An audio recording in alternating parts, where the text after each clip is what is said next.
ഈജിപ്തിലെ നൈൽ നദിയുടെ തീരത്ത് മഹാനായ ഇദ്രീസ് നബി അലൈഹി സ്വലാത്തു വസ്സലാം പ്രബോധനം നടത്തി.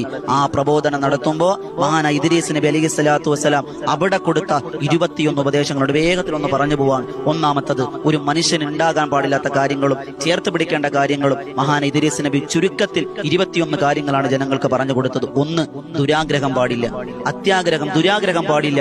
2, ചീത്ത ആളുകളുമായി കൂട്ടുകൂടാൻ പാടില്ല. 3, സത്യം പറയുക, എപ്പോഴും നിങ്ങൾ സത്യം മാത്രം പറയുക. 4, കള്ളം പറയാൻ പാടില്ല. 5-മത്തത്, അഹംഭാവം പാടില്ല. 6, ചോദിച്ചു വരുന്നവരെ നിങ്ങൾ മടക്കരുത്.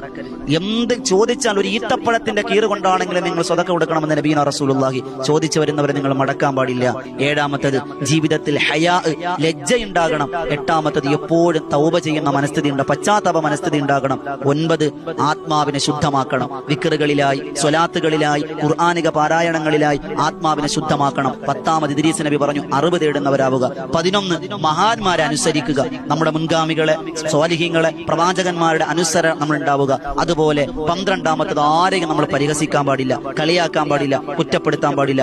13-മത്തത്, വലാ തുക്സിറുൽ കലാമ, അധികം നിങ്ങൾ സംസാരിക്കരുത്. വേണ്ടാത്ത കുറെ സംസാരങ്ങൾ നിങ്ങളുടെ കൽവിനെ പാഴാക്കും, ഈമാനെ തകർത്ത് കളയുമെന്ന് മഹാനായ ഇദ്രീസ് നബി അലൈഹിസ്സലാം. 14-മത്തത്, നല്ലതിനെ വേഗതയാക്കുക. ഒരു നന്മ ചെയ്യണമെന്ന് ആഗ്രഹിച്ച പിന്നയാകട്ടെ എന്ന് പറയരുല്ലേ, വേഗതയാക്കണം. ബാദിറൂ ബിൽ അഅമാലി സ്വാലിഹ, നല്ല പ്രവർത്തനങ്ങൾ നിങ്ങൾ വേഗതയാക്കുക. 15-മത്തത്, നമസ്കാരം ഏകാഗ്രമായി ചെയ്യുക, ഇഖ്ലാസ് ഉണ്ടാവുക, ഖുശൂ ഉണ്ടാവുക. അതുപോലെ 16-മത്തത്, വഴിയാത്രക്കാർക്ക് ഭക്ഷണം കൊടുക്കുക. പ്രത്യേകിച്ച് വഴിയാത്രക്കാർക്ക് ഭക്ഷണം കൊടുക്കുക. 17-മത്തത്, ദാഹിച്ചവർക്ക് വെള്ളം കൊടുക്കുക.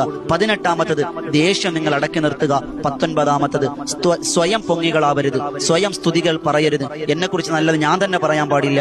20-മത്തത്, അന്യന്റെ മുതൽ ആഗ്രഹിക്കാൻ പാടില്ല. 21-മത്തത്, മരണം കൊതിക്കണം, നല്ല മരണത്തെ കൊതിക്കണമെന്ന് ഇദ്രീസ് നബി അലൈഹിസ്സലാം.